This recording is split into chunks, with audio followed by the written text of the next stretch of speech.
Mountain due. काय tagline? डर के आगे जीत है. ऍड मध्ये कोण ऋतिक रोशन, डर के आगे जीत है.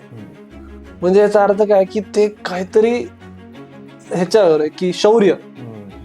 मग त्याचं जो प्रॉडक्ट आहे ते असं एकदम सुंदर असं गोलगोल बनवून चालेल का?